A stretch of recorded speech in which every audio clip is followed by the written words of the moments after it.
la comisaría dice que la trataron de loca.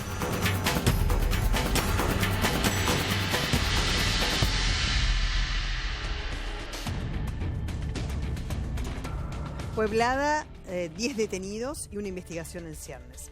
Vamos a hablar de la recesión con números que ya se han dado a conocer en relación con concretamente lo que ha pasado durante el primer trimestre de este año. ¿Qué pasó? Bueno, de hecho hubo una recesión que implicó una caída del Producto Bruto Interno del orden del 0,7%. Ahora bien, si uno compara el primer trimestre de este año con el primer trimestre del año pasado, lo que se llama interanual, hay un crecimiento de 0,5%. Pero los economistas, ¿qué dicen? Bueno, en realidad lo que pasa es que estamos comparando este primer trimestre con aquel del año pasado, que fue, digamos, el peor de todo el año. Ahora, que este primer trimestre del año haya tenido una caída de Producto Bruto Interno, implica también un tercer trimestre consecutivo con caída de Producto Bruto Interno.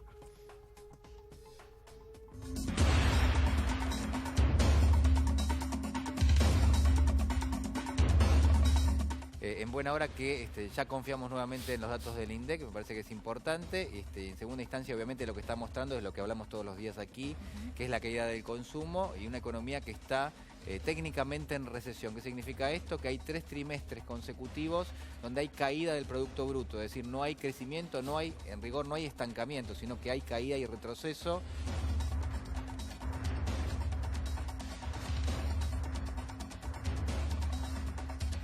La inflación está muy alta, 28% del primer semestre. Tenemos congelamiento o caída del empleo, fundamentalmente la construcción y el trabajo informal. En tercer lugar, llevamos 3 trimestres consecutivos con caída del PBI. La economía de Argentina se achica en lugar de agrandarse.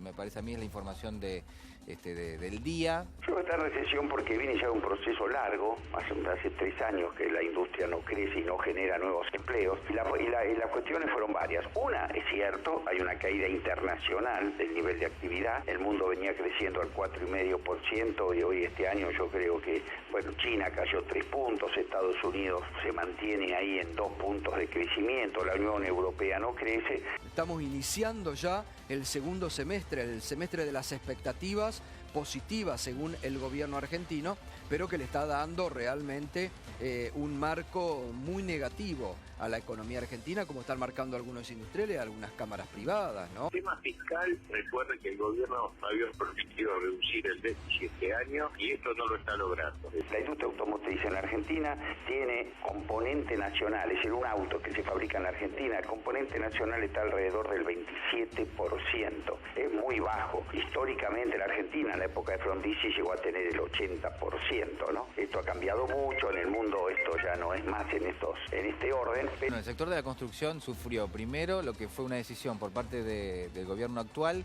de suspender la ejecución de la obra pública por lo menos durante los primeros 2 y 3 meses del año. Está claro que esto impactó muchísimo, sobre todo en los puestos de trabajo que se manejaban con contratos, es decir, se suspendieron todos esos contratos, después hubo una salida muy fuerte de mano de obra justamente de ese sector y por ende también una caída bastante importante del empleo en ese sector puntualmente.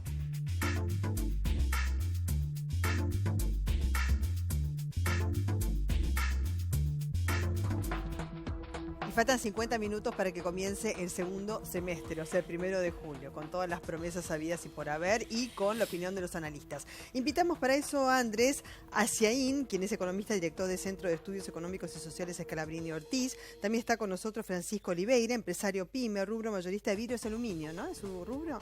Miguel Boyano es economista y también está con nosotros Héctor Polino de Consumidores Libres.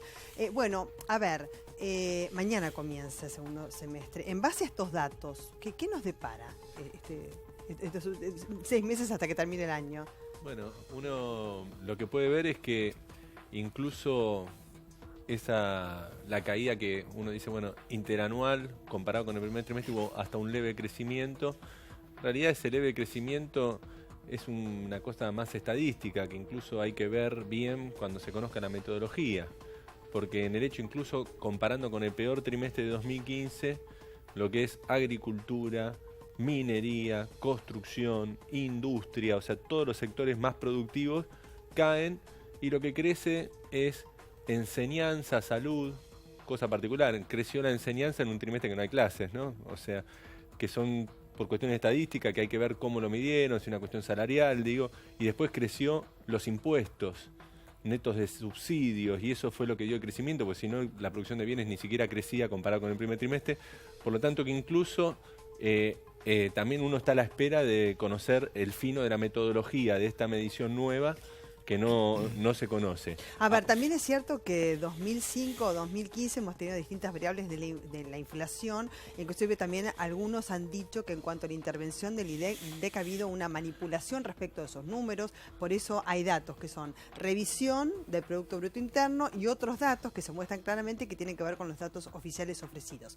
De hecho, se sabe, porque se ha hecho público, que hay una misión del Fondo Monetario Internacional desde el viernes que está aquí, entonces bueno, está viendo cuáles son los números, nosotros tenemos que ofrecer algunos números, datos oficiales con todo lo que está pasando con el INDEC, y entonces se están revisando también esos. ¿Es así? ¿Ustedes tienen esto? Yo tengo un comentario con respecto a lo del Fondo Monetario. Realmente no sabía que había una misión acá, pero te aclaro que cualquier país que es miembro del Fondo Monetario, como lo es Argentina, siempre tiene revisiones anuales, periódicas, sí. Así que es algo totalmente de rutina. Por lo menos anuales. No es que se esté hablando, o al menos no hay información de que se esté hablando de llegar a ningún tipo de acuerdo o asistencia por parte del FMI. Simplemente la Argentina es miembro de ese club y tiene que tener auditores de ese club, que es el FMI. Eso es cierto, totalmente. Eso es lo que está pasando. Ahora, sin embargo, con respecto a lo que se plantea acá, creo que Andrés lo dice muy correctamente, la diferencia de crecimiento en el primer trimestre es nada más estadístico, pero a mí me parece que otra de las cosas que se vio hoy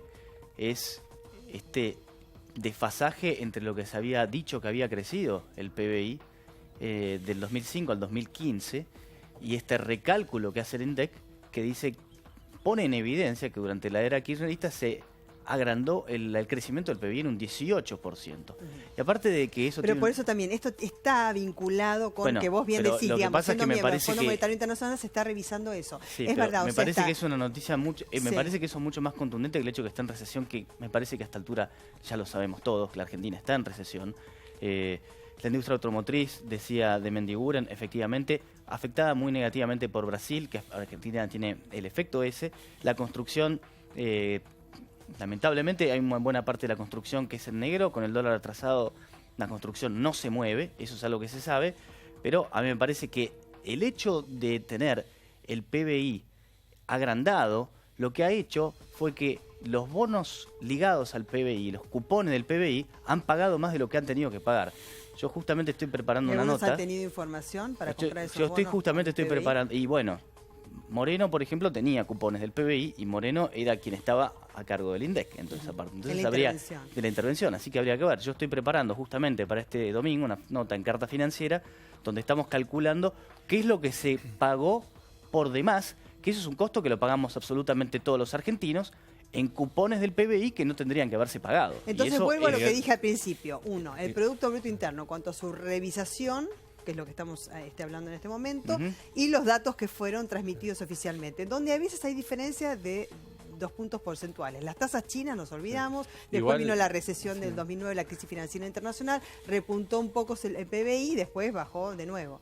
Sí, no, una aclaración, digo, yo no me apresuraría, digo, tenemos que conocer la metodología, porque en 2009 el dato de que pusieron, digamos, que una de las grandes diferencias con la etapa anterior, una caída de 6 puntos porcentuales. Me pareció dramática también. Me pareció un poco exagerada. Parece dramática, hace ruido. Pero ¿sabes qué pasa? Entonces, 18 es una diferencia grande. No, pero quiero decir, hay números que hacen ruido, digamos, a todos. Pero, ¿entendés que eso tiene un impacto en los cupones del PBI? Sí, pero quiero decir, no podemos decirle, digamos, si no conocemos la metodología, no sabemos todavía, hay números que hacen ruido de este PBI que se publicó. Creo yo sería cauto y esperaría. Lo que sí, me parece que todos, como decía Miguel, todos sabemos que la economía entró en recesión, que venimos en una caída de la actividad económica y que al contrario de lo que incluso dicen la teoría económica, bueno, cae la actividad económica, pero con esto bajan los precios, se desacelera la inflación, estamos teniendo el peor de los escenarios. Cae la actividad económica y la inflación se aceleró, ¿no? Me parece que eso es preocupante en términos de indicadores económicos. Yo disiento, pero voy a dejar que hablen los participantes. Yo tengo una empresa, tengo 5 unidades de negocio en distintas partes del país, tengo en Mendoza, tengo en La Plata, tengo en la provincia de Buenos Aires y tengo en Capital Federal.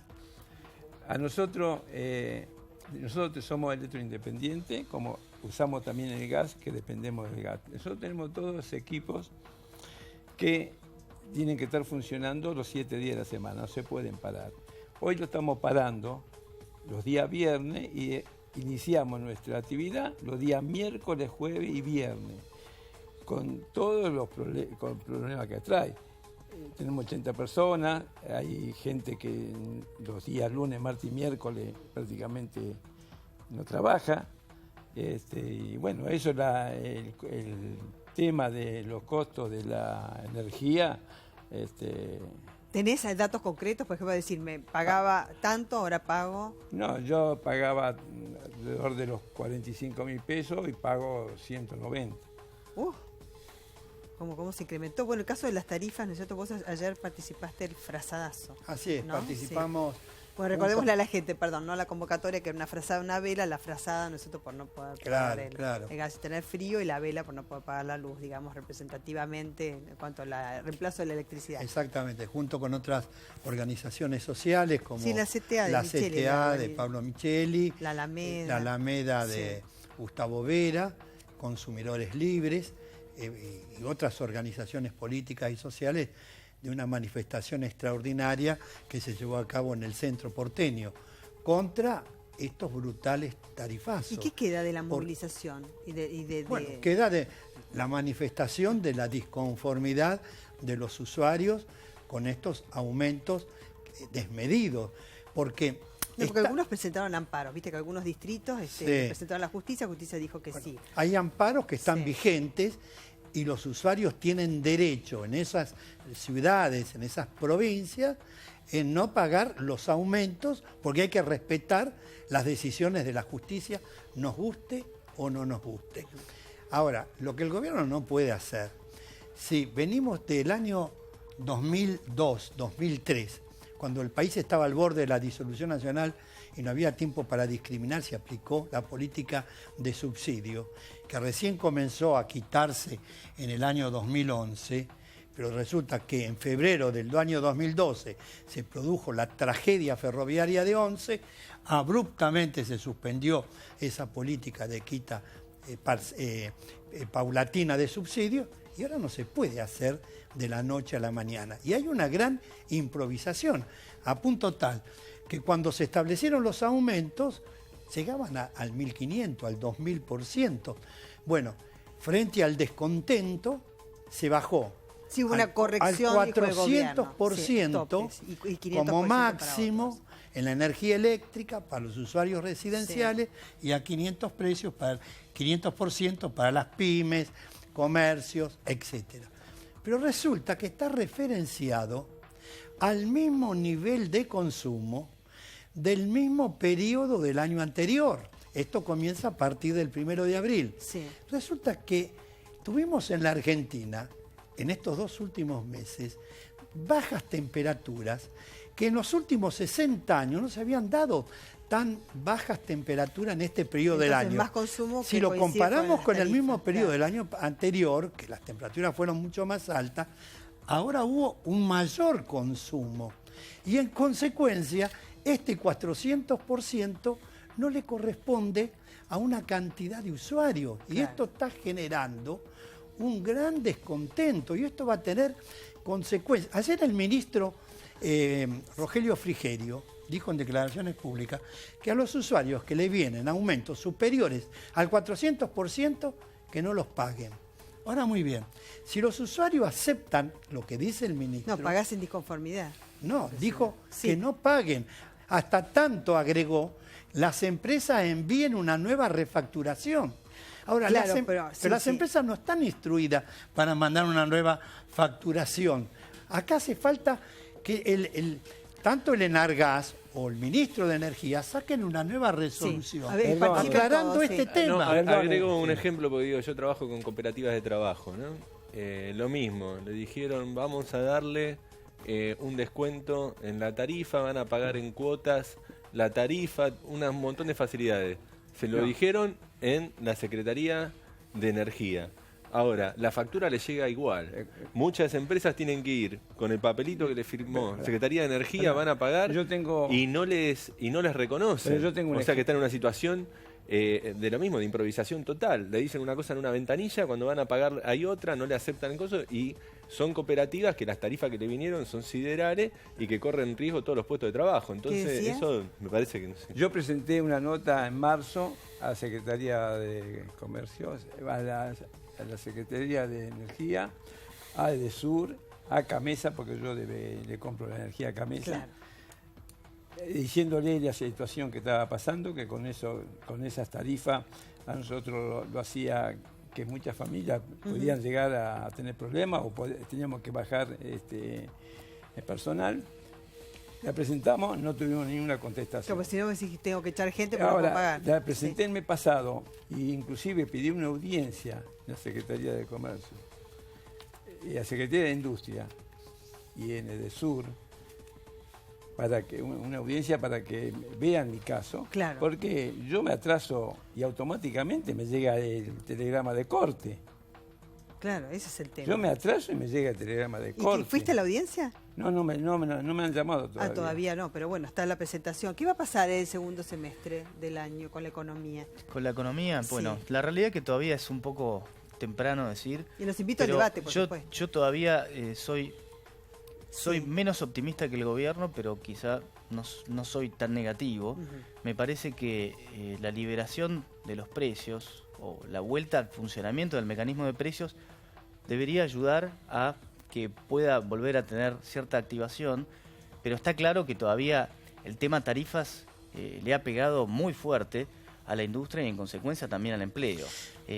Con lo cual se contraponen los dos lados. Me parece que la herramienta que está utilizando el gobierno es a través del Banco Central y la baja de tasas de interés, que yo creo que es una política que van a continuar al menos hasta la zona del 25%, la tasa del EVAX de 35 días, y eso va a liberar recursos para que puedan destinarse a actividades productivas y no tener que competir justamente con un atractivo simplemente de una colocación al Banco Central. Sí. Yo disiento con lo que vos decís respetuosamente. Sí, claro.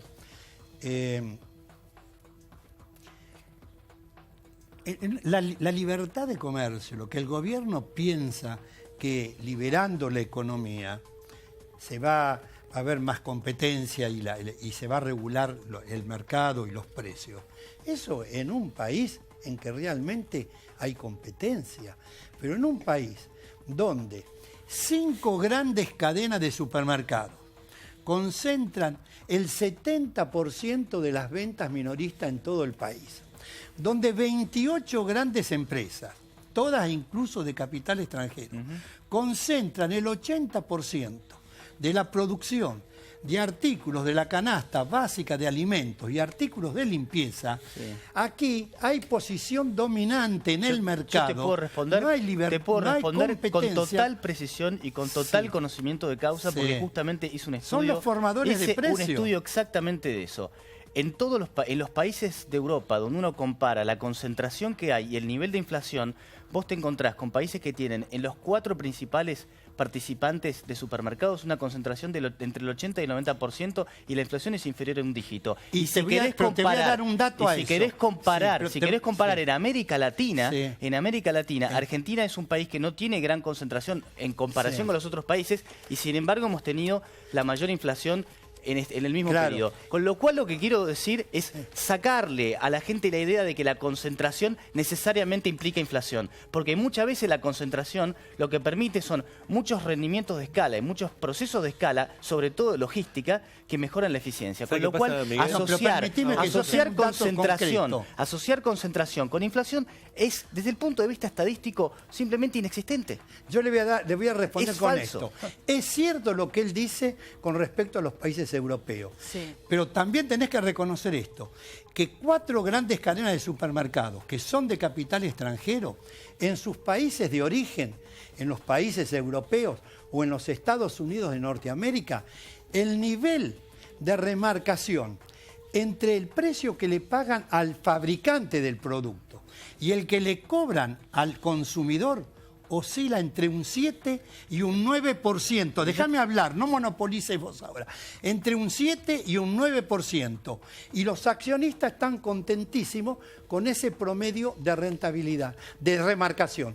En la Argentina, ¿sabe cuánto es el nivel de remarcación? Depende del producto. ¿Cuánto? De entre un 40 y un 250%. Después le un contestás verdadero si puede hablar él. escándalo, un escándalo. A ver. Entonces, en Europa sí puede haber ese índice de inflación porque tienen márgenes de rentabilidad razonable. No en la Argentina, que los márgenes son escandalosos y nadie controla las remarcaciones. A ver, sí. Sí. No, a mí, pensando ya en el segundo semestre, yo concuerdo parcialmente con los dos. O sea, obviamente no es que los monopolios generan inflación. Los monopolios que generan es una distribución del ingreso muy desigual, que en un contexto inflacionario descargan, digamos, todo el peso de los costos, de los atrasos ante un ajuste cambiario, etcétera, sobre las pequeñas empresas, las ahogan sobre el consumidor y son los grandes beneficiados. No son los causantes de la inflación, los causantes de la inflación son las políticas económicas.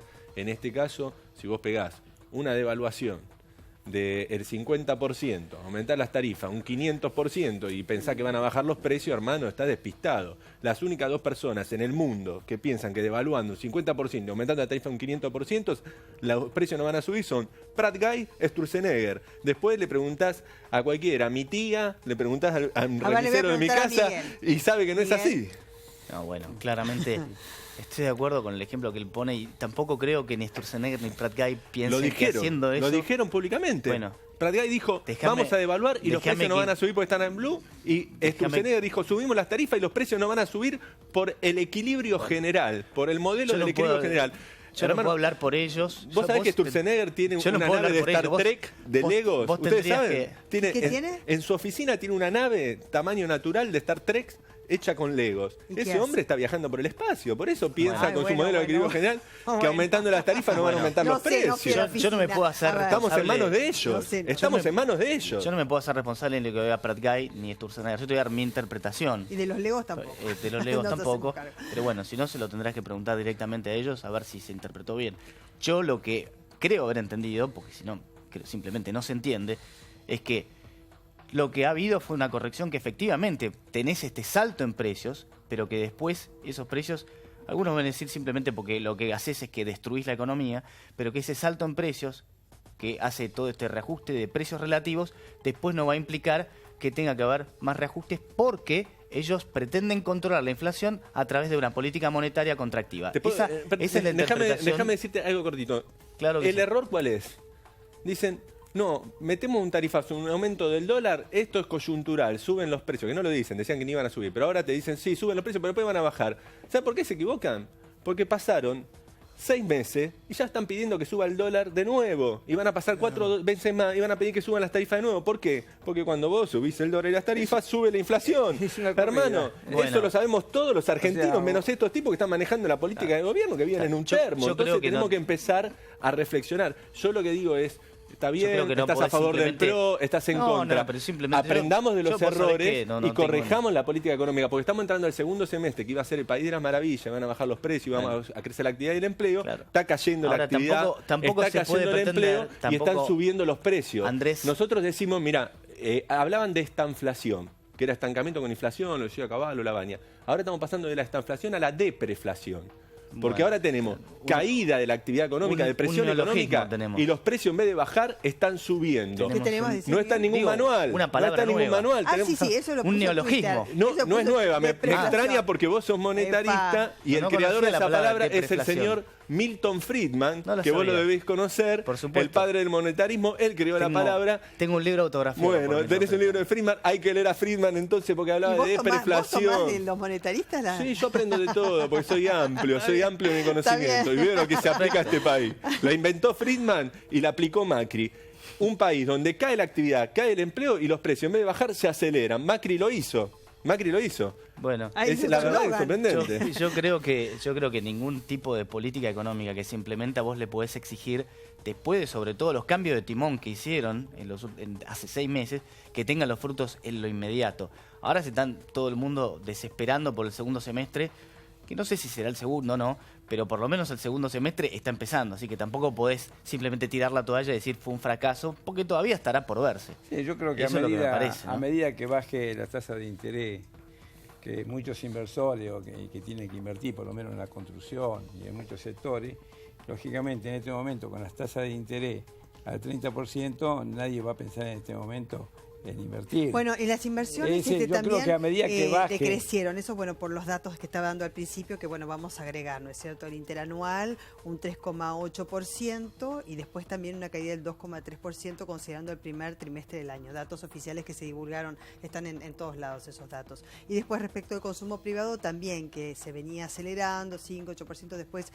desde el 1,08%. Teniendo en cuenta la composición dentro del Producto Bruto Interno, ¿no? De lo que es el consumo, del 74,4% y un 17,8% en cuanto a la inversión, por lo menos en nuestro país, ¿no? En cuanto a estos datos que son números, ¿no? ¿Qué interpretación hacen ustedes de los mismos? Porque, digamos, lo que hablábamos al principio de la recesión, el primer trimestre del 0,7%, tenían que ver con estos datos, Mira, ¿no? Lo que le interesa a la gente es lo que gana y qué es lo que le alcanza para vivir. Y hoy los precios de los artículos de la canasta básica de alimentos continúan ascendiendo. Tenemos en el primer semestre del año aumentos del más del 23%. Si lo proyectamos a fin de año estamos superando el 40, el 43% de aumento. Los salarios aumentaron en la misma proporción. Los salarios aumentaron entre el 20, 25, el 30, 37% a pagar en 2 o 3 cuotas. Los jubilados tienen que esperar septiembre para que le produzcan el próximo aumento. Mientras tanto, hay una pérdida en el poder de compra de vastos sectores, de la clase media, de los trabajadores en relación de dependencia, de todo el mundo, de los jubilados. de todo el mundo. Bueno, de todo el mundo. Y entonces eso pero está achicando no es el mercado novedad. interno. No es una novedad. Entonces, de todo el mundo esta nos hemos política vuelto más está pobres haciendo todos, es cierto. estragos sociales. Lo que pasa es que eso es una interpretación, a mi juicio, miope, porque no veas más adelante. Pero más adelante, el ministro dijo, Héctor, la foto que vos estás describiendo es correcta. Lo que pasa es que yo creo que la película sigue de una manera diferente. Nos vamos a volver a reunir dentro de 6 meses. Sí, los vamos a invitar. Yo creo que la película termina con una reactivación, pero la foto que él describe es correcta, es innegable. Son distintas miradas. Es innegable la foto que él describe. Estas son las Muchísimas consecuencias de esta política. Esa foto es innegable. Muchas gracias. Bueno, distintas miradas sobre el mismo tema, así que siempre es interesante escucharlos. Gracias. Bueno, ¿cuál es el estado de salud de Matías Ale? Después lo vamos